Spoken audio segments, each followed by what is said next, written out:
Testing 1 2. Testing 1 2.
Okay, it looks like all the systems are working, audio, video. Looks like we're in business.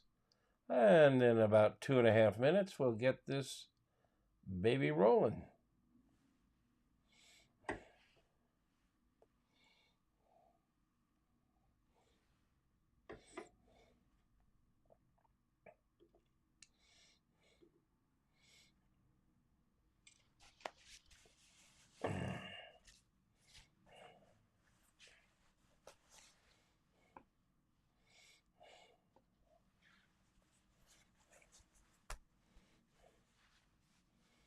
Yeah.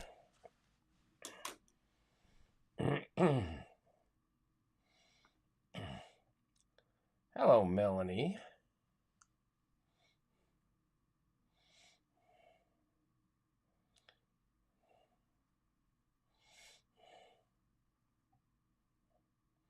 We'll get started about 1.5 minutes. Hang in here.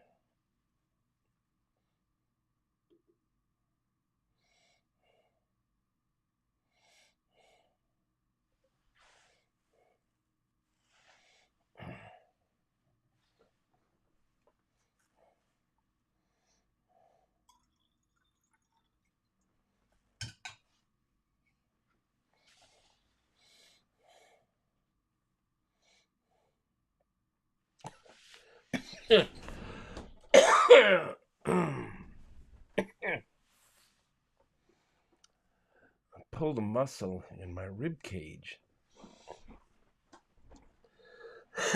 Laughing, sneezing, coughing, and blowing my nose really hurt. So I'll try not to do any of that tonight.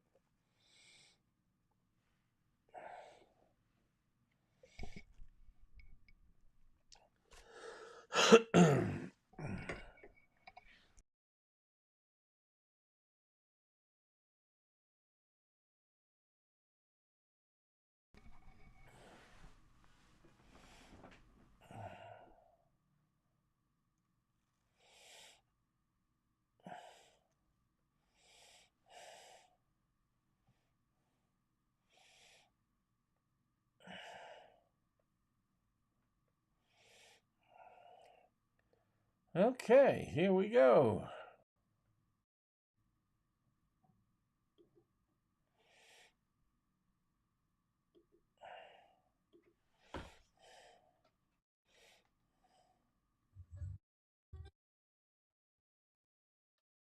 Hey, Dan, happy Easter to you too.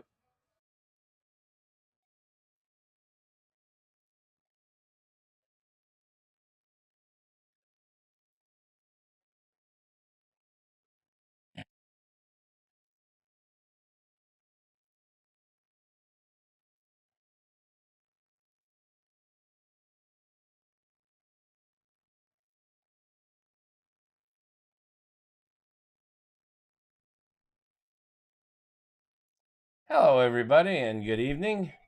Happy end of March. Comes in like a lion, goes out like a lamb, they say. Kind of lionetic here in Chicago area. I see Dan is back as usual. Can't stay tonight. I'm going to miss you, Dan. But it's nice of you to stick your head in. Charlie, good to see you. Melanie. Um, so I thought tonight, by the way, I got COVID about 2 weeks ago. I ducked it for 3 years. Finally got it. But I'm a pincushion. I've had all the vaccinations. And the minute I got it, I called my doc and she put me on Paxlovid, which is a miracle drug. It's amazing. I went from waking up in the morning and feeling like heck to not even having the symptoms of a bad cold within 12 hours. I mean, I was just back to normal within 12 hours. I've had a bit of a runny nose and a hack, so I'm going to try to turn off the mic if I have to start hacking here. You'll forgive me. But I was concerned being an old fart that it'd kill me for sure, but it was nothing. It was fantastic. Just Paxlovid's a miracle drug. If you get it, if you get COVID, reach out to your doc immediately and get that stuff. So I thought I would touch base on some of the seasonal dishes that we're coming up on. It's spring, and of course, ham is traditional for Easter, and lamb is traditional for Passover and Easter. Spring lamb, and also we can talk about asparagus and some of the other fun side dishes that we do this time of year. And as typical, if you've not been with me for my fireside chats before, I usually kick it off with about 10 or 15 minutes max of just a bit of a monologue here in which I touch upon some of the topics that I want to cover, and then we throw it open and you can ask me about anything we've discussed or anything else. I mean, if you're thinking about replacing that old rust bucket in your backyard because it is spring and it might be time to get a new grill or a smoker, bring me your question. In fact, now that I think of it, probably next week we should have Max Good come on with me. Max is the world's only full-time grill and smoker tester, and he works for us, and he has a database on AmazingRibs.com of hundreds of grills and smokers. I get emails all the time. Have you guys got an opinion on the latest Traeger? Yeah, we do. Just go to our website, type Traeger in the search box, and you'll see everything Max has written. And Max, when he beats on a grill, he beats on it. Oftentimes when a new grill comes out, people rush off to get, to be the first to have an opinion on it, and we're the last. And that's because Max is really thorough, but we get it right. So if you're shopping for a new grill or a smoker, go on over to AmazingRibs.com and look at the product review section and see.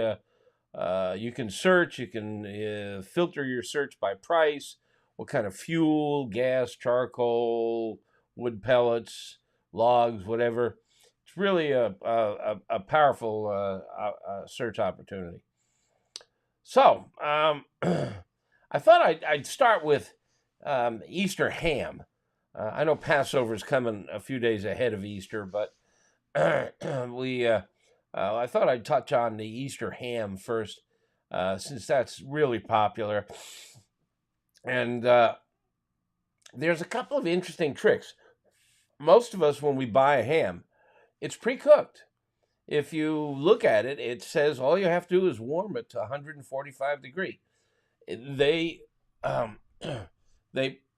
cure it, and that curing process involves injecting it with a sodium nitrite, which is a preservative, and turns it pink and gives it that distinctive ham flavor. It's the same preservative used in making bacon and corned beef and Disney turkey legs. And we have a whole big section on AmazingRibs.com on how to cure meats. There is a section there on how to cure your own ham. And if you want to do that, if you buy a raw ham, just pure raw meat that hasn't been cured, you can cure it yourself. And it's pretty nice when you do. It's a bit of a project, and it takes a week or 10 days, and we're just, I think 9 days out. So maybe a little late to do it this year, but maybe it's something to think about for next year. But if you've got a ham that's already cured, chances are it's already been smoked, and you got to read the label. It'll tell you. And we call those country hams. Pardon me, we call them city hams. I'm sorry, I got it backwards. That's a city ham. It's been cured and smoked, and all you have to do is pop it in the oven and warm it, and it's ready to serve. And if you want, you can paint it with a glaze, and you do want to do that. But there are also country hams, and country hams are the original Smithfield hams. They're kind of like prosciutto. They're a leg. The ham, by the way, is the rear two legs of the animal. It starts at the hip, and that's why it's sort of funnel shaped. It's wide at the hip and tapers down to the knee. And the traditional country hams are typically packed with salt and sodium nitrite, and they're not necessarily par cooked. Some of them are. You got to read the label. And they're a different flavor profile, very distinctive. Not for everybody. There's kind of a funkiness to them that a lot of people don't like. But your city hams, which are your classic spiral hams, they're just delightful. And as I say, all you got to do is pop them in the oven and they're ready to go. But if you want, you can have some fun with them. And here's what I do with it. I'll take that ham and I'll put it in my smoker. Or if you don't have a smoker, you can set up a grill in two zones, the hot zone and then the indirect cool zone, and smoke it over there and give it a coat of fresh smoke. Smoke is very ephemeral. It dissipates rapidly. So a par smoked or a pre-smoked city ham has been smoked, but the flavor isn't very strong. If you give it another layer of smoke, it really adds a niceness to it. And while it's smoking, you can paint it with a glaze. So what I'll do is I'll take my funnel-shaped pre-cooked ham and put it with the flat side down right on top of the grill on the indirect side or on the smoker, and get some smoke rolling and smoke it for 30 to 40 minutes. That's all it takes. The temperature's not going to rise too much. It's going to come out of the fridge at 38 degrees, and you don't want to let it sit around at room temp. You want to go right on to the grill or smoker at 38 degrees at a fridge temp, because smoke adheres better to cold surfaces. So you want to go straight onto the grill or the smoker and give it 30, 40 minutes, 60 minutes if you like. Get some fresh smoke flavor on it. And then I set it on top of some extra strength aluminum foil, and I'll double thickness. I'll fold it twice, and I'll make like a candy kiss out of it. I'll fold it up and crimp it really tight. Well, before I crimp it, though, I'm going to pour some of that glaze in there. And a glaze can be, we have a recipe for an apricot glaze, which apricot and peaches just seem to go really well with ham. The whole, it's what the French call sucré et salé. The ham is heavily salted, so it's very salty, and sweetness balances that saltiness and complements it. So you want a sweet glaze if you can, and something about peaches and apricots really works on a ham.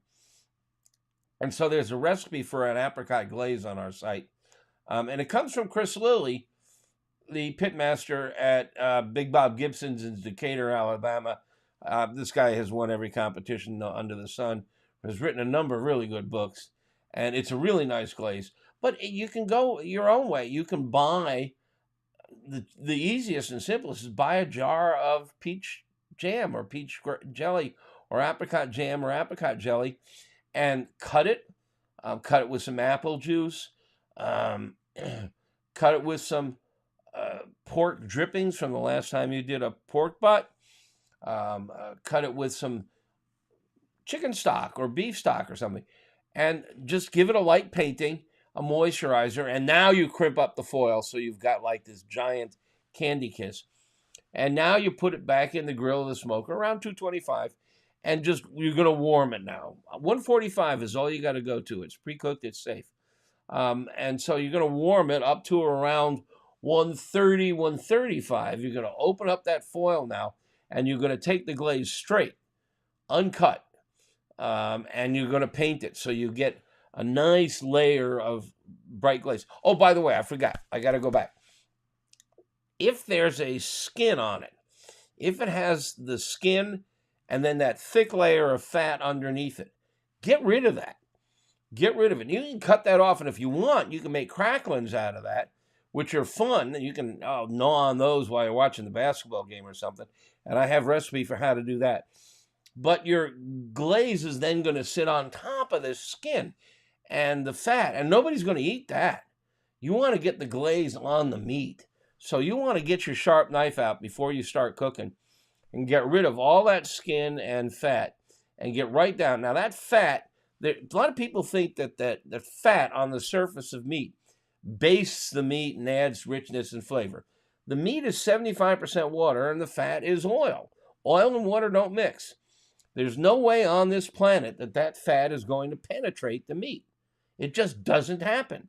It can't get in there. Even if you stab it, those stab marks are going to seal right back up. You can't get the fat on the surface of the meat into the meat. The only fat that flavors the meat is the fat that's already inside the meat, the marbling. So get all that surface fat off so that when you put the glaze on, it's on the surface. Okay? Okay. That's really pretty much the long and short of it. Now you've got a double smoked at the factory and smoked at home, and a glaze of your own making, and it's just gorgeous. Now there's a couple of tricks to carving it, and it's kind of hard to describe without a picture. Actually, there is a picture on the website. I don't know how many of you are physically watching us. Let me see if I can get that. Stand by. I'm going to go to our website and see if I can get that picture up. Let's see. Where is that ham? There it is. I'll share the screen in a minute if I can find the carving picture. All right, it's not there. I know where to find it because it's an illustration in my new book, and I can just find it in the illustrations folder from the new book. And stick with me here. There it is, ham carving. Okay, now I'm going to pop this baby open. There it is. And now I'm going to do a screen share. I tell you, I'm learning this technology, boys and girls. All right, I just hit the screen share button. Where is... I don't need to be in the corner there. Okay. No. Well, I just got done bragging how good I'm getting at this technology, and I can't get it. Show secondary display. Primary display. There it is. Whew. Man, there are too many bells and whistles. Okay, if you're watching, this is the trick to carving it. What you do is you start slicing downward towards the bone. So you have vertical slices, and once you hit that bone, then you go back with the knife and you slide the knife along the bone, and those slices pop right off. Can you see that? And you can do this with a leg of lamb also. Okay, so that's how to carve that baby. Now, of course, you can get the spiral cut, which is already cut, and that's handy dandy.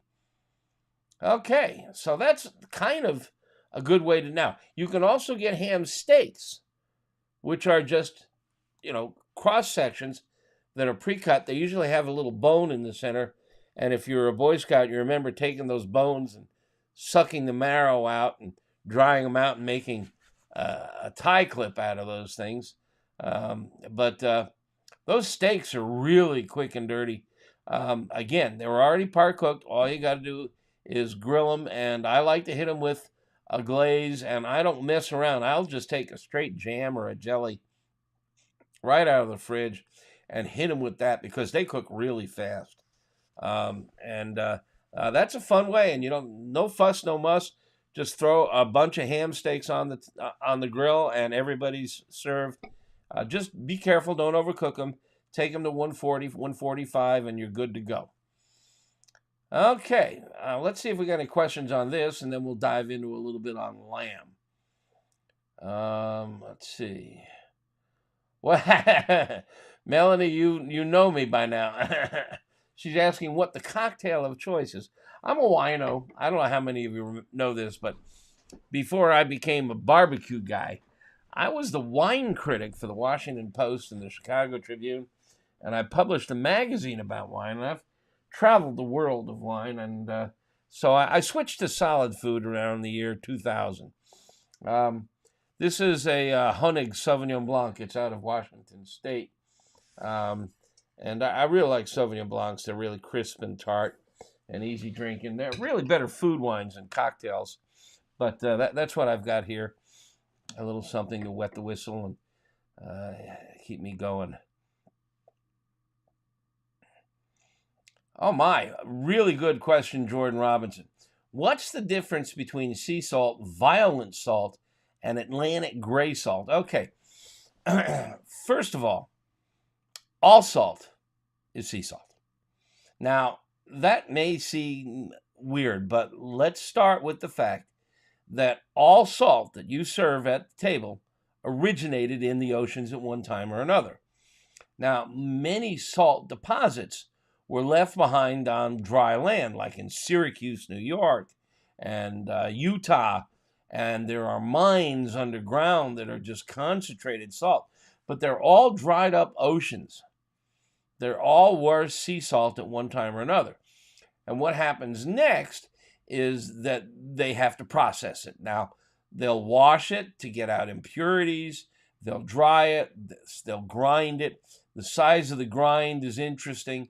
I just wrote a I think if you've been here before, I'm slaving away on another book. It's a good book, and I've turned in half of it already, and I'm very proud of it. There's a big section on salt in there. But what you see called sea salt is often salt that is collected from the ocean, a big bucket of water. They'll pump it into what they call a pan or a pond, and it'll either evaporate naturally or they'll put it into a metal flat pan and heat it so it evaporates, and there you have salt. And you also get with it whatever is in the ocean. So if there's natural compounds in the ocean, minerals, it may have a color. But there's also all kinds of other stuff in there, like fish poop. Now, some of these sea salts are cleansed and purified and such, but a lot of them are just dried up salt water. And in fact, my friend Tamar Haspel, who writes for the Washington Post, brilliant writer. By the way, her columns now will be appearing on AmazingRibs.com. She is brilliant when it comes to understanding the health aspects of food, as well as, far more importantly, the politics of food in this country and who's driving prices and labeling. And her column appears in only two places, Washington Post and now AmazingRibs.com. And she wrote a fun column for her first column for us. It's on our homepage on what's wrong with the Scoville scale, which is the scale that's used to measure how hot chili peppers are. And she proposes an alternative, which she calls the Tamar scale, which is, or the Haskell scale, I forget. But it's a really good piece on hot chili peppers. So I'm really excited about having her join us. But where was I going? These salts, the sea salts, are often very large flakes. Sometimes they're ground fine, just like table salt. I'll tell you this much I know about sea salt. If it says sea salt on the label, it's more expensive, often twice the price of any other salt. But it's still sodium chloride. Salt is 2 atoms, sodium and chloride. Now, it may have other impurities in the mix, magnesium, potassium, whatever it might be in the water, or fish poop. But chances are it's pretty much just sodium and chloride. And so there's no real difference between that and what they mine underground. Now, some table salt has got iodide added to it. Iodide was added to salt about a century ago because a lot of people were having iodine deficiencies in their diet. And without the right amount of iodine in your diet, you can get pretty sick. So they were adding iodine to salt, but not all salt contains it. So I'm not as... Oh, and the other thing about sea salt that's important to talk about, there is no label regulation in the United States controlling the term sea salt. So if I'm making a spice rub, I can put any damn salt I want in there and call it sea salt and be legal. I can buy Morton's table salt by the ton and dump it into my spice rub and call it sea salt, and it's not illegal. So my general feeling is when I see the word sea salt, I run. Somebody's trying to screw me. Somebody's trying to fool me. My favorite salt is Morton's coarse kosher salt. They don't pay me for that. I've never received a nickel. I've never even talked to anybody at Morton. I just standardize on it. And I standardize on it because you can find it in any grocery store. And it's a bigger flake than table salt. So it's a little easier to pinch it and scatter it with your fingers. And that's the only salt we use on our recipes, except occasionally I will call for Malden salt, which is a sea salt. And it is actually salt that's gathered from water and dried in a metal pan. Then it's treated to make sure it's safe. And it's very large flakes. And it's kind of like the salt on a pretzel, if you will. And on a steak, I like to sprinkle some of that on the table side because it gives you a real pop, you know. Potatoes, boiled potatoes, sprinkle some of that large grain Malden salt on it. Wonderful. Now, so that's my take on salts. I do have a whole article on salt in which I discuss all the salt labels, including the preservative salts and everything. But I have never heard of violent salt, Jordan. You've stumped the star there. Now, you mentioned Atlantic gray salt. I have salt gris, which is French, and it's kind of gray because that's the impurities. It comes from, I think it's Brittany off the coast of France. And the open air flatbed pans that they dry it in has a mineral that gives it its kind of gray color. Now it's really important. The salt that's used to make ham and bacon is called pink salt because it has got a pink color added to it, so that if you have some around the house, you won't mistake it for table salt. Because that nitrite that's in there is a preservative, and if you use too much of it, you can get sick. So they tint it pink. It's not to be confused with Himalayan pink salt. Himalayan pink salt is just salt, but it has a little iron ore mixed into it, and that iron impurity gives it a pink color. And you can get blocks of that Himalayan pink salt, and it's really pretty. It just glows, and you can actually cook on it. You can put them in the oven or on your grill and get them up to 500 degrees, and they hold that heat.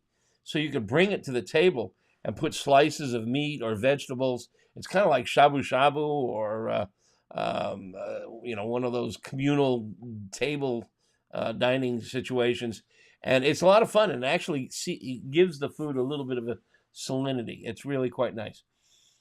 All right, so that's the deal on salt. Let's see. Aiden, thank you very kindly. Nice words.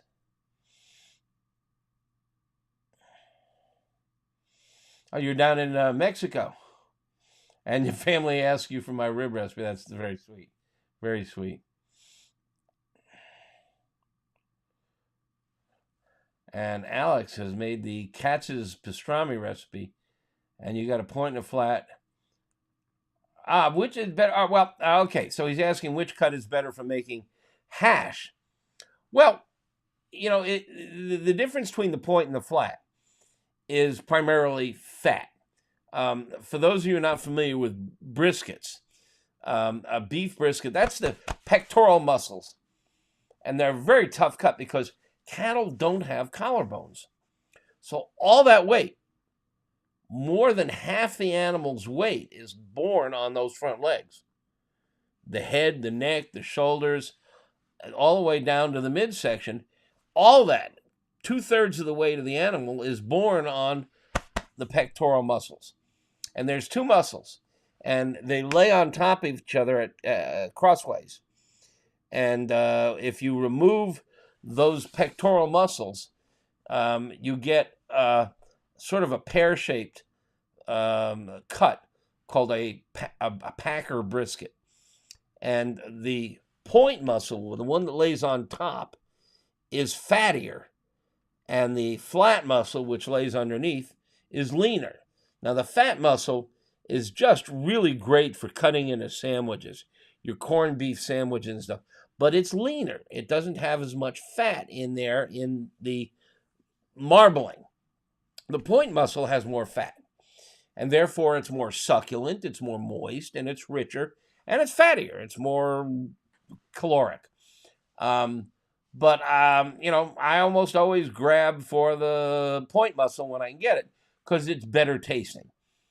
Now, for hash, what you're doing is you're taking your corned beef, if you're buying it or making it, and you're chopping it up, and you're going to throw it into a cast iron pan, and you're going to mix it with some oil and some potatoes and onions and other goodies. And there's a recipe for this on AmazingRibs.com. And maybe crack an egg on top, close the lid, warm the whole thing up, and you got like a little sunny side egg on top. And it's wonderful. But if you use point, it's going to be a little fattier and a little richer. Now, you can counter that because when you buy corned beef, there's often a lot of surface fat. So you trim that off, like we were talking about doing with the ham earlier. You trim it off because nobody's going to eat it. But you can put it aside. You can render it down. And if you've got flat muscle and you're making corned beef hash and you're a little concerned it's going to be dryish, and it will be, then you can throw some of this trimmed fat in there. It'll render and melt and coat your hash and give it, okay, so you're making it fattier. And to some people, that's, you're not going to eat corned beef hash every day of your life. You'll make penance for it by having turkey breasts for a couple of days, and then you're even. But you can always throw some trimmings in there to get a little extra fat. So if you can get point, it'll be moister and more succulent. If you only can get flat, then consider upping the ante. And you can do the same thing with burgers. By the way, this is interesting. I've never seen this written. I'm writing about it now. Everywhere you cook burgers, the recipes say never squish down the burger with your spatula. And that's because they don't want you to squeeze out all the juice. And it makes tremendous sense. If you put two burgers on the grill side by side, and you squish on one with a spatula, and the other you leave alone. And I've done this. The one with that you squish on is going to be drier. But guess what? It tastes better. Now, why is that? The fat drips down onto the charcoal, or if you're using a gas grill, those little metal burner covers, and it vaporizes and goes back up onto the meat. And it gives it flavor. So now if you squish it with your spatula, it's going to be drier. It's tougher. It's definitely tougher. But it has a little more flavor. So what's the solution? Well, most of us buy hamburger meat that's 15% fat or 20%. Your standard restaurant is doing 80-20 blend. 80% lean, 20% fat. If you up it to 30% fat, then squish all you want, because you're going to lose about 10% in fat, but it's going to come vaporizing back up and give you flavor. And when you're done, it's not going to be as dry as an 80-20 blend. It's going to be moister. So I'm recommending now here we go. If you follow me, if you've read my books, if you've read the website, you know I'm an iconoclast and I break the rules. But I break them with reason. I break them with thought. I break them with science. If you'll buy your burgers 70-30 blend, and you can ask the butcher to grind it for you 70-30, throw it on the grill. If you smash it right away, nothing's going to happen while it's cold. As it starts to warm, as it starts to brown, the juices start to run inside that burger. Smash it a little with your spatula, flip it and smash it a little more, and those fats and the water and the juices and the herbs and the spices from your rub are going to come back up onto that burger, give it extra flavor. You will be drying it out, but because you've started with 10% more fat, it's not going to be dry and tough. Fun stuff, huh? Okay, reheat meat in the microwave to keep it from drying out. I often reheat food in the microwave. And by the way, another good technique is using a sous vide if you have one.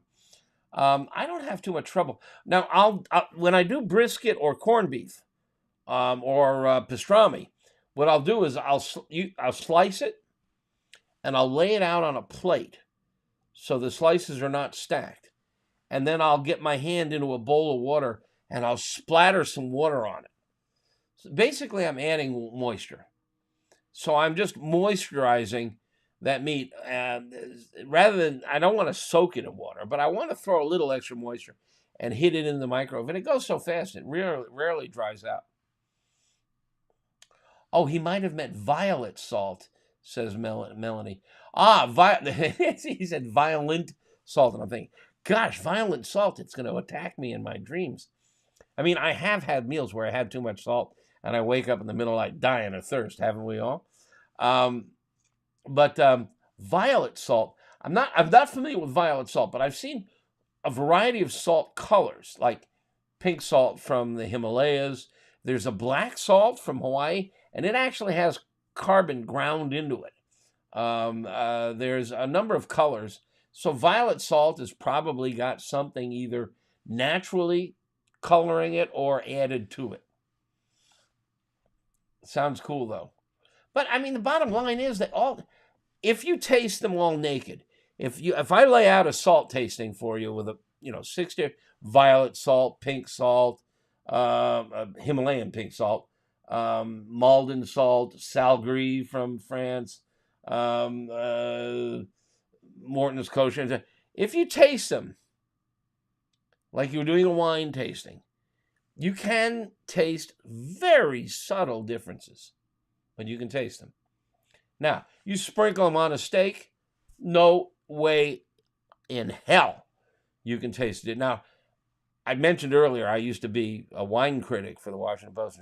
I've won I won the Chicago Wine Tasting Championship. I was on the U.S. National Olympic Tasting Team. I'm a pretty good taster. I can't taste the difference of salts when it's on food, when it's mixed into a sauce. You just can't taste it. Naked, it's tough, but you can taste the differences.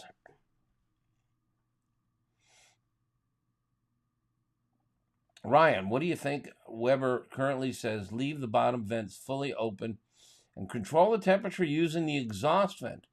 I usually go the other way. All right, charcoal is down near the bottom, and charcoal needs oxygen.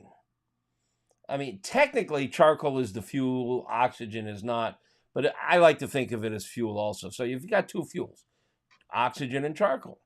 If you starve the charcoal for oxygen, it's going to get cool. If you close the upper vent, the charcoal is still getting oxygen. Now, it has to flow through. So if you close the upper vent, it's not flowing through as much. But you're now filling the chamber with combustion gases, carbon dioxide, carbon monoxide, smoke. And so I don't know that's going to improve the flavor of the meat. I would rather stifle the oxygen going to the charcoal and let the exhaust get out of there. The only time I close that upper vent is when I'm doing pizza on my Weber kettle. When I'm doing pizza on the Weber kettle, typically what I'll do is I'll lay my charcoal in a ring around the outside, no charcoal in the center, or maybe just a couple of loose briquettes in the center, because I don't want to burn the bread. I don't want to burn the crust. So I want the heat around the periphery, and I want it circulating up to the dome. And I'll close the dome, and then I'll put the pizza on either a pizza stone or a pan, and I'll raise it up close to the dome as much as I can, because the whole secret to getting pizza done properly is what I call getting simultaneous pizzagasm, getting the top and the bottom done at the same time, and that's always tricky, and especially if you've got stuff like sausage. You don't want undercooked sausage. I mean, that's a health hazard. So you've got to cook the top, and you don't want to burn the bottom. And so it takes a little practice to dial it in. So I raise the pizza up just under the dome so there's plenty of heat coming right on top and not too much underneath. And that works for me.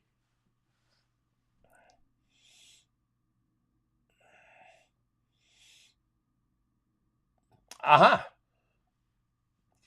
Alden Skinner, it lives up in Oregon wine country.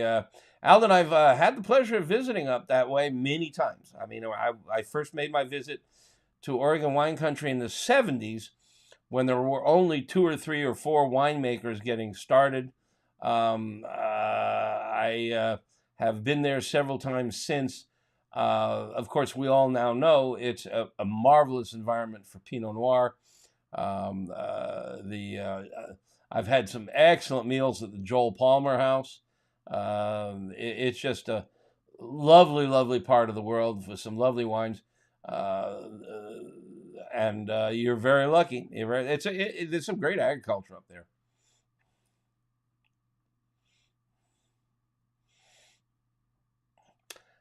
Sal Foster says he smoked his first pulled pork last week with your recipe, and it was delicious. I used walnut wood chips, but a friend told me some walnut wood is poisonous. I don't know for sure, but I believe black walnut, which is a very specific type, does have some compounds in it that are not good. So I think regular walnut is fine. Even I've seen people use walnut shells from the nuts.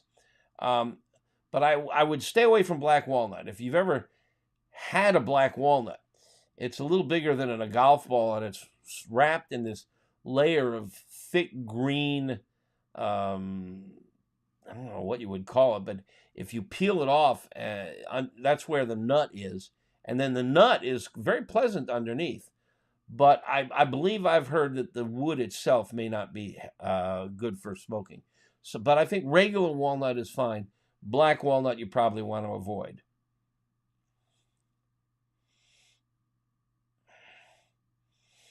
Lance Owens, aloha meathead. You're a realtor in Hawaii? My dream is to call you someday.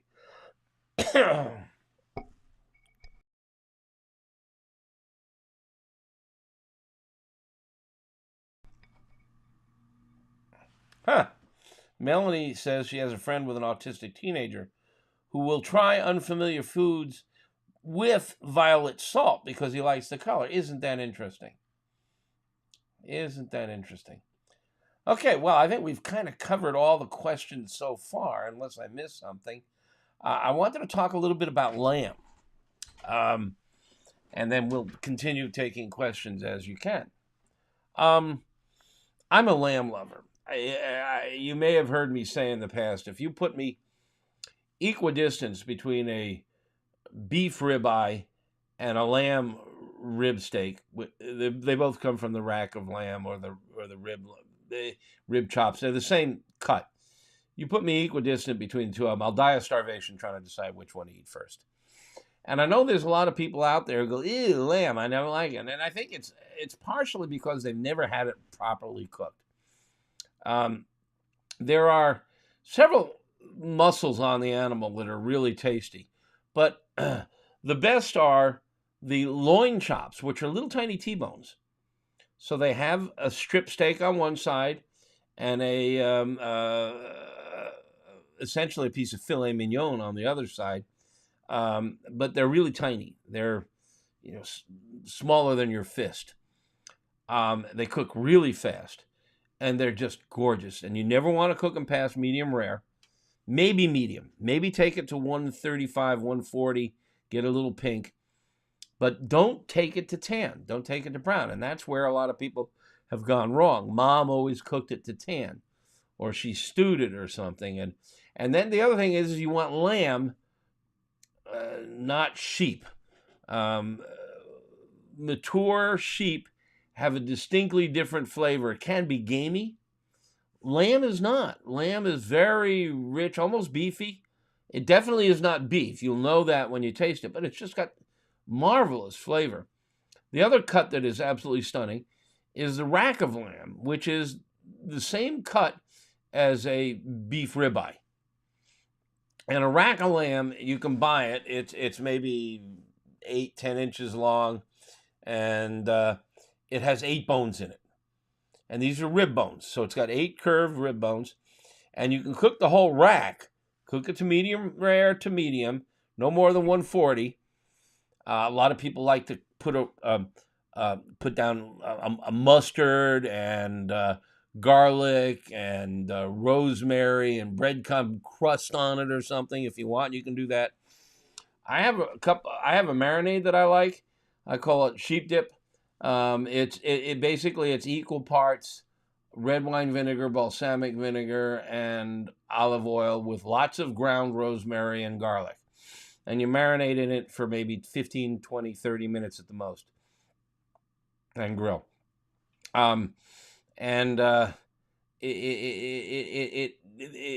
loin chops, pardon me, the rib chops. I mentioned there's 8 bones. I like to cut them every other bone. So I get a lamb chop that is 2 bones thick and has 2 bones sticking out.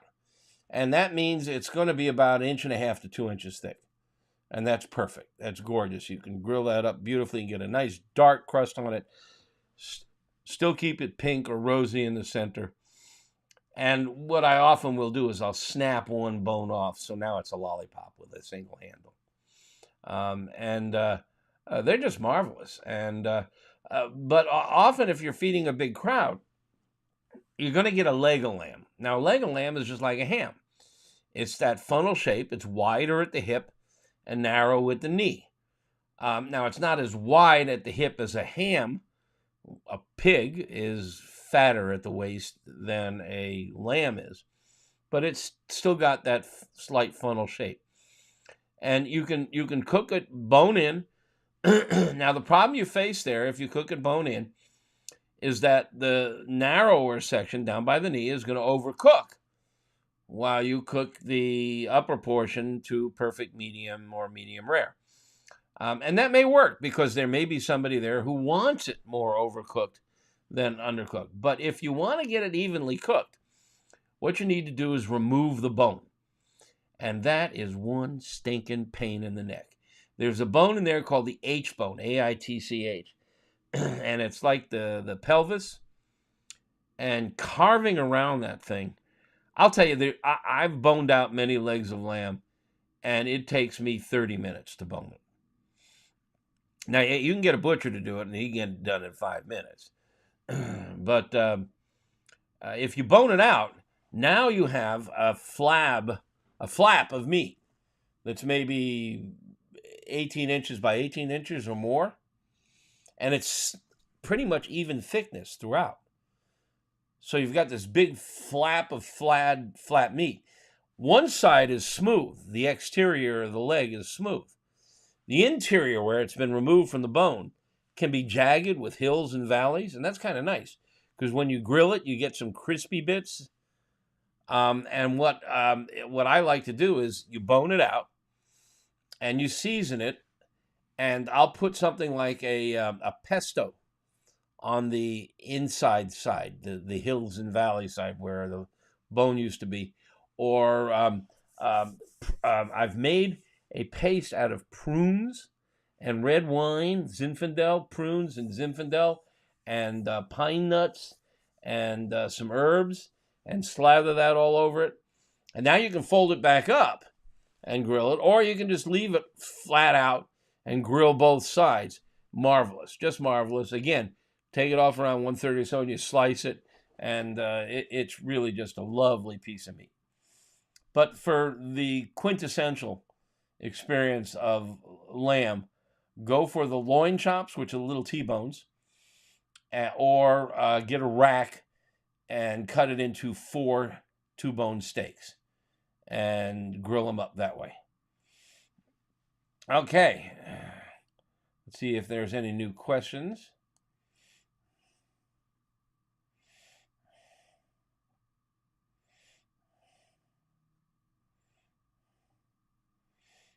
Yes, we got a few. There's Mel. There we go. Okay, aloha, Meathead. I got your notification on LinkedIn, then I chased it over to YouTube and Facebook. Not sure where you're at.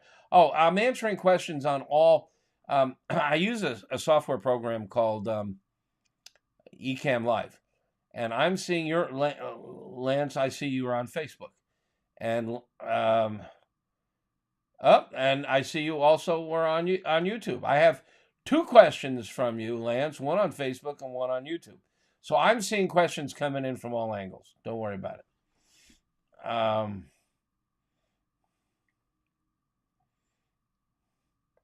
Okay, my family has done this since 1997. Meshui on a rotisserie pit. Meshui is a Middle Eastern preparation of lamb, and I have a recipe for it on AmazingRibs.com. And it's also served at Aid or Aid, I forget how it's pronounced. Done on a rotisserie pit. Yeah. Kid memories of chewing on a leg of lamb at the end of the day. Yeah,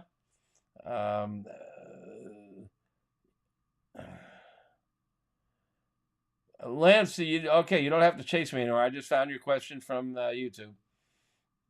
And now you forgot. Way to go, Lance.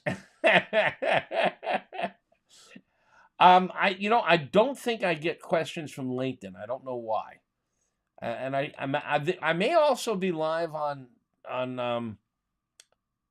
Twitter, but I don't see. But I'm seeing questions from Facebook and YouTube, so don't sweat it. Melanie, I've had problems several times trying to smoke in windy weather. Yeah. It's not like I can wait till tomorrow. What are your thoughts on grill blankets? Yeah. Every time I try to research, I come up with welder's blankets. Yes. Most of which has asbestos. Okay. Well, wind and rain, and of course snow are your bitter enemies, and you understand why. There's actually 2 factors happening here. One is the wind is cooling the metal on your smoker or your grill, and that, of course, cools the interior.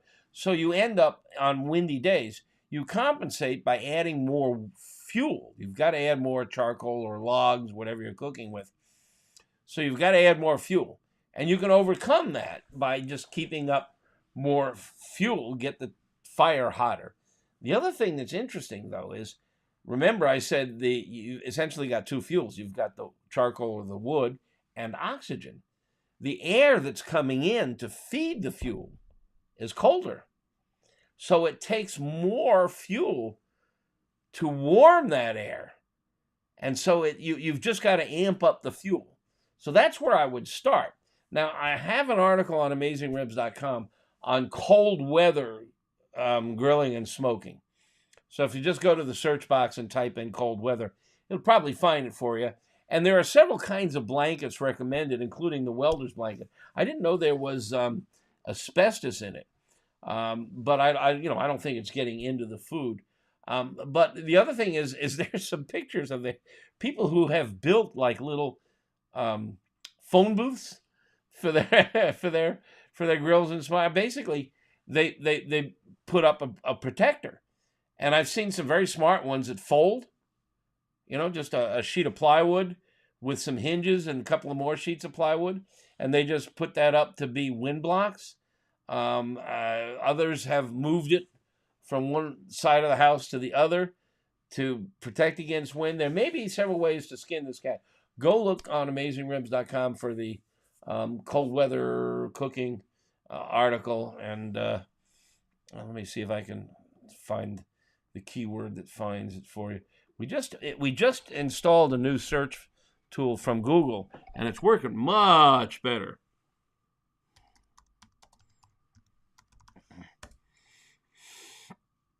Yeah, I went to the search box and I typed in cold weather, and bingo, there it is, right at the first hit. How to grill and smoke in cold weather. And the first picture's kind of fun. Some guy who's tunneled into a snowbank and put his Weber Smoky Mountain into a snowbank. There's a cold weather jacket that's silicone coated for the Weber Smoky Mountain. I do mention welding blankets. Reflectix double foil insulation is an option. There's a little booth that somebody built. Several little things built out of insulating materials, with a dog crate as a frame. There you go. There's several go check that out. There's several options, and maybe you'll find one that'll work for you. Any tips on smoking a whole duck on a Kamado? Yeah, duck. Excuse me. I mentioned earlier I'm on the back end of COVID here, a little gravelly still. Duck and goose, you probably know. These are animals that spend a lot of time in cold water and cold air. So they have a skin, which is really tasty. But underneath that skin is a very thick layer of fat. And that fat's really tasty too. And if you render it out, doing French fries in duck fat or broccoli in duck fat's really nice. But you need to crank the heat. You can't do a duck at the 225 that I normally recommend for grilling or smoking. You got to crank it up to 325 minimum, 350 or so, in order to render the fat. The other thing is you want to stab that skin so that the fat, when it renders, can come out. What I prefer to do is, instead of doing it whole, is I split it in half. That way, when you cut it in half, you have a cut that you've made across the backbone and across by the keel bone, and now you have a large seam that you've created for fat to render out from. And okay, let's see if I can do another screen share. This is also giving you sneak previews of my book. Now, where is that picture? Stand by.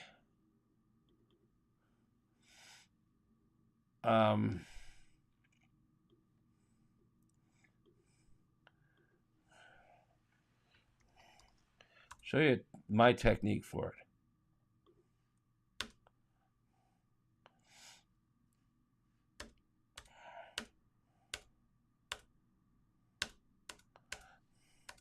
There we go. Aha! Okay. Let's make that bigger. And let's get a screen share going. This time I know how to do it.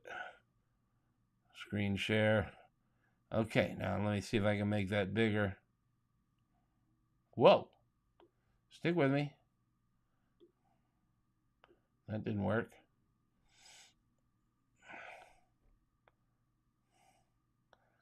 Okay, let's see how that looks. All right, I'm screen sharing. I don't know if you can see that. That's 2 halves of a duck.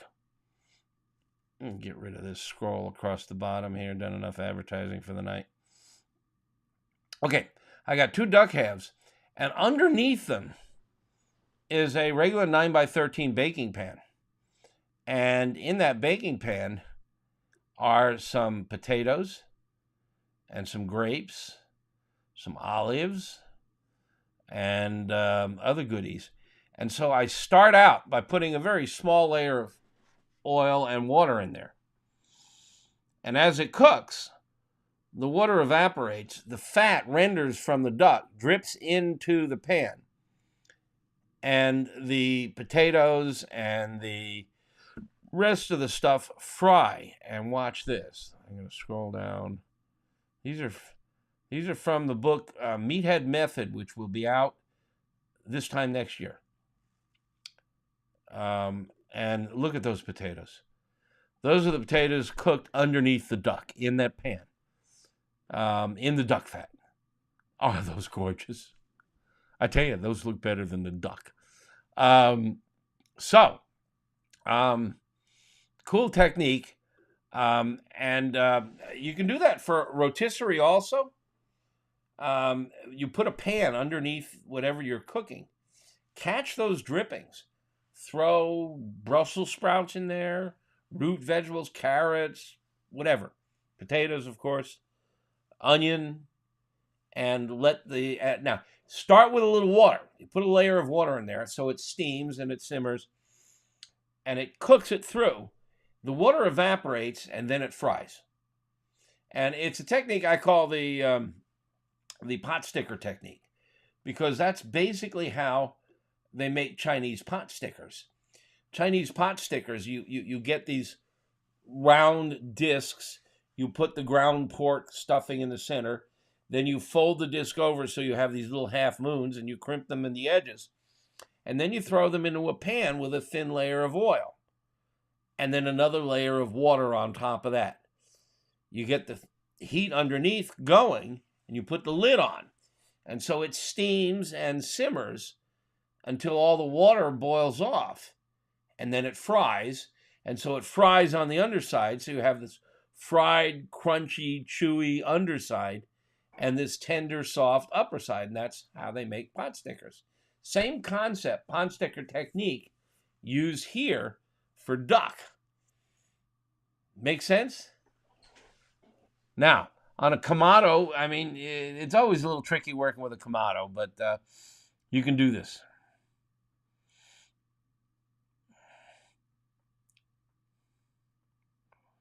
Lance, you've been fiddling around with ChatGPT. I was invited to speak at Rochester Institute of Technology 2 weeks ago on the title of my talk was "The Age of Search is Over. We are now in the age of ask." And if you have a website or a blog out there, weird stuff is going to happen very soon. Because up till now, you just asked Google. You searched. And Google gave you a bunch of websites, and you clicked around till you got...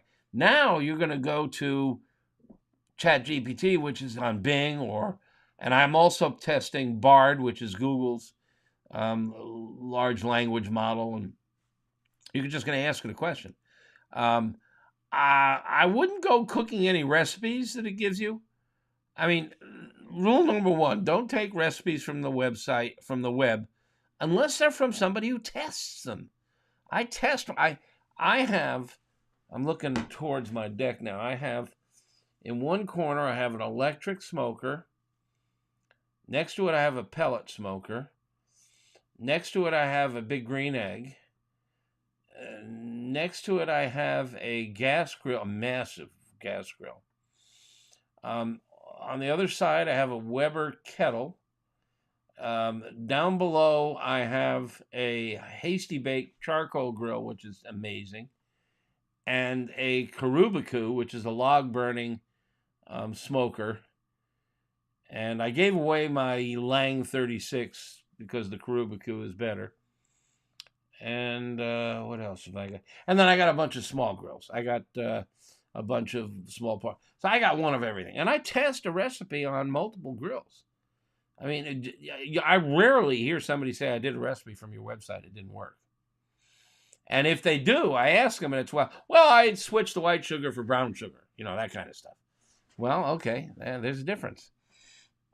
So, and I certainly would not trust ChatGPT to write a recipe for me because it's triangulating.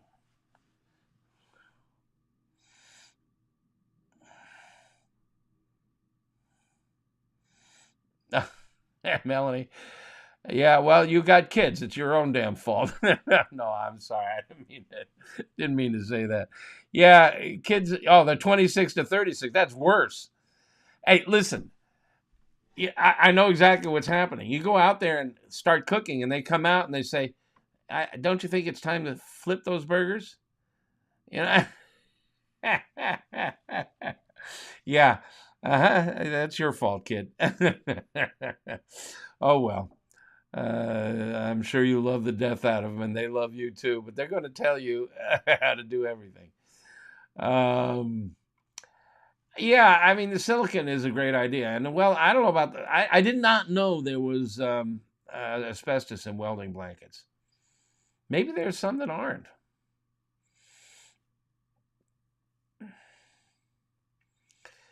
Lance wants my grill selection. I have to agree with you 100% that I have to fix about 20% of my real estate blogs that I write. Oh, no, don't be writing with chat. I can, no.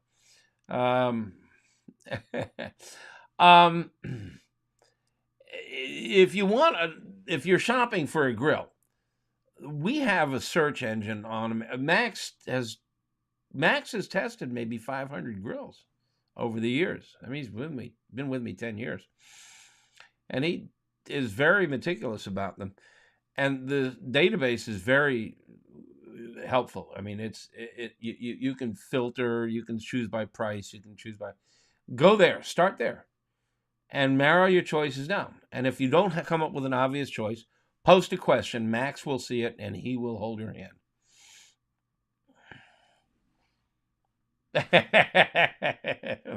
Melanie says she has sharp objects. They don't mess with her up close. I'd love to have a drink with you, Melanie. Well, let's see. It's 8:33. We've been at this for a little over an hour. I try to go an hour and a half if I can.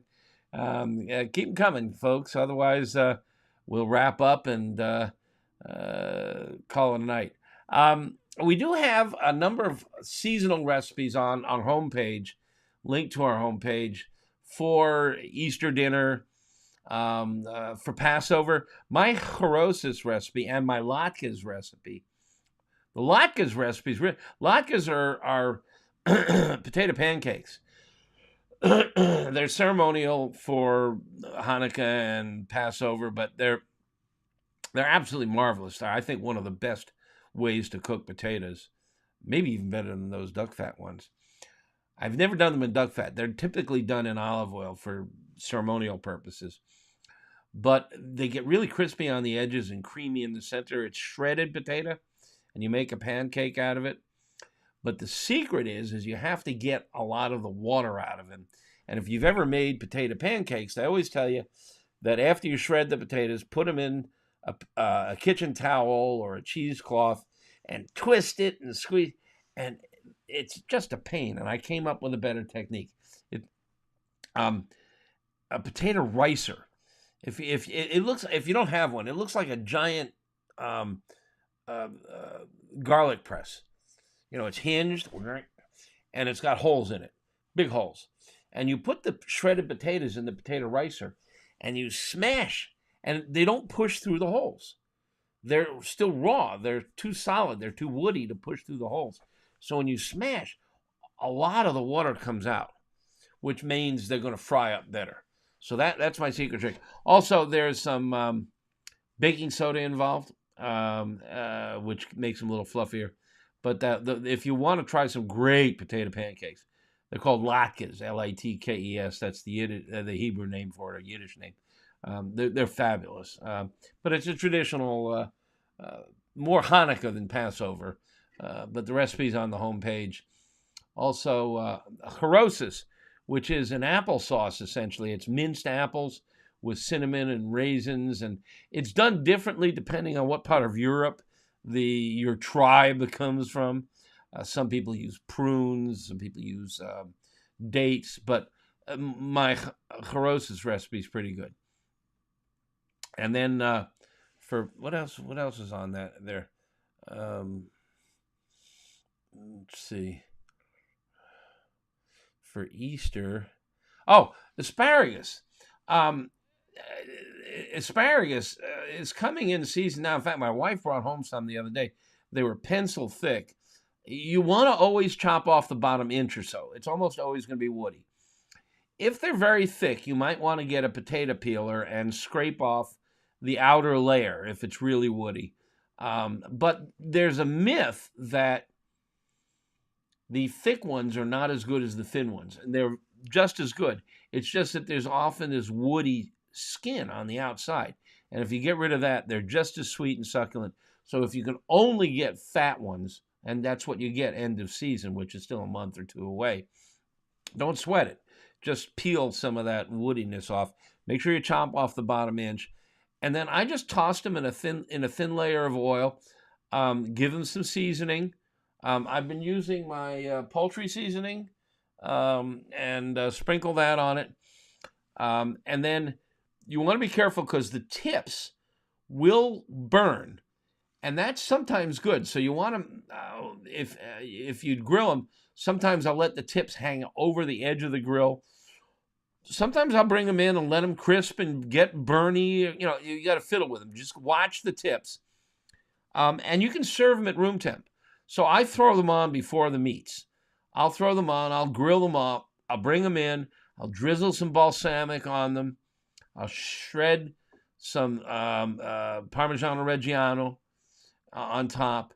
And it just sit at room temp. And they're just fine at room. I eat them with my fingers. They're fantastic. And, of course, your pee smells. But, that's just the price you got to pay. What else we got in here?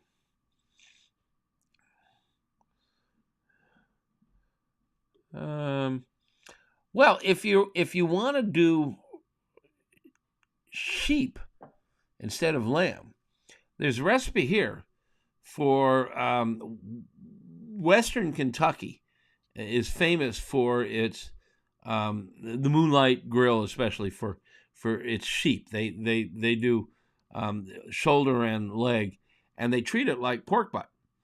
And they smoke it long hours until it just falls apart. And I have the rub recipe for that if that's something that you want to play with. It's really interesting. It's a very different flavor. And then I also have a good recipe for lamb burgers. Oh, I love lamb burgers. And basically I make like a gyro out of them. And lamb burgers are marvelous. Okay.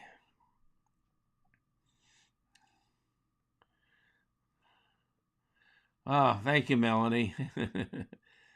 In Virginia. I love Virginia, yes. Okay, so you've been making your own corned beef, Ryan. It's good for you. You're ambitious.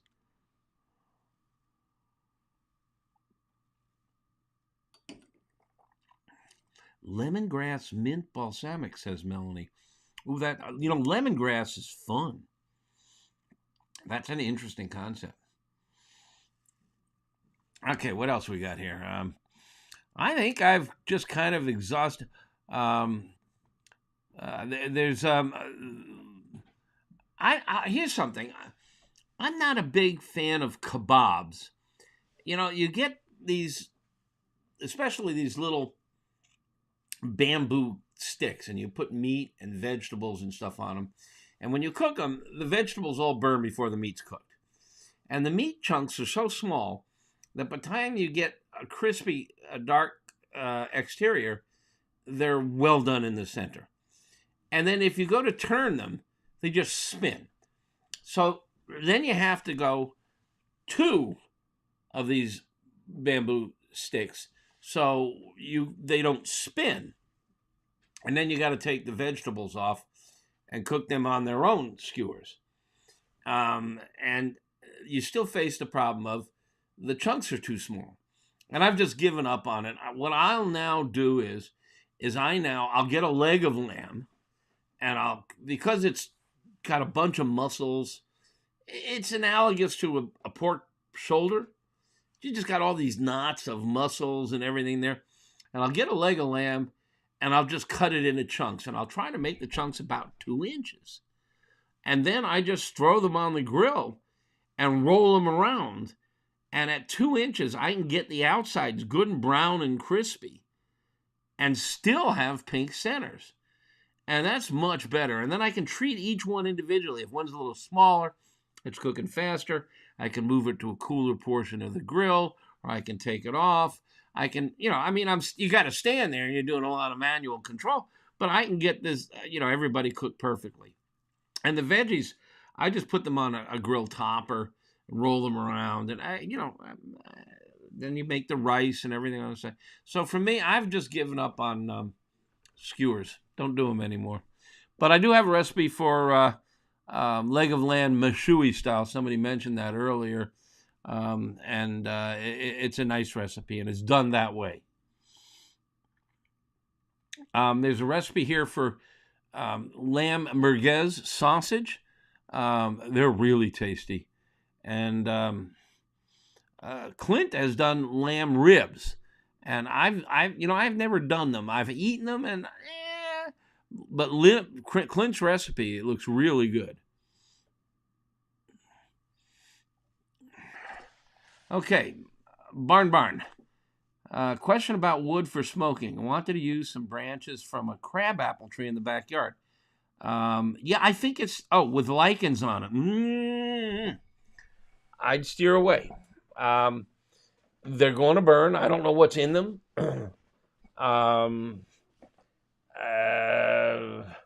And mold. You don't want to steer away from moldy wood. I wouldn't. It's possibly safe. I mean, some lichens are edible, but I would either knock them off clearly, and then you may have their roots going down into the. Yeah, you know what I did last spring with crabapple? There's a crabapple tree on my block, and the owner said I can help myself. I pickled those guys. I picked a whole bunch of crab apples. They were big too, and gave them a sweet sour pickling, vinegar, sugar, some herbs and stuff. Boiled it all up, threw the crab apples in there and bottled them up, and they kept them in the fridge. They were fridge pickles. They were good. Gene's asking really good on the lamb chops, since they're small, starting direct first. No, you really got to cook those hot and fast. So get your grill as hot as humanly possible, preferably charcoal. If you've only got a gas grill and it doesn't get really good sear temperatures, get a $30 hibachi, and pile the charcoal deep and sear the snot out of them. Yeah, they got to go fast, and you don't want to overcook them in the center. Well, I think we're an hour and 45 minutes in, and I told you I'm pulling out of back end of COVID here, and I'm feeling a little hoarse and gravelly and tired, and I think if you don't mind, I'm going to make last call any last minute questions here, and then I think we can call it a night, and I'll be back again next month on the last Thursday of the month, as I am often. And so last call, any last questions? It looks like Facebook and YouTube are the two media. The deer get your apples before you. Oh boy. Crab apples? How the hell do they get up that high? Thank you. People wishing me well. How kind of you. Thank you. All right. Well, this was fun. I hope we've answered your questions for the night. if you're shopping for a new grill or a smoker, go to AmazingRibs.com and use that searchable database and ask Max a question. He's there for you, and he knows everything about all of these grills and smokers. And you can post questions anywhere, and my team and I, one of us, will get you an answer fairly quickly. Better to ask questions on AmazingRibs.com than on Zuckerberg's website or Elon's website. Ask it on my website. I watch my website like a hawk. I don't spend a lot of time on the other ones. And keep an eye out. This time next year, we'll have a new book for you. Okay, well, thank you very much, and we'll call it a night.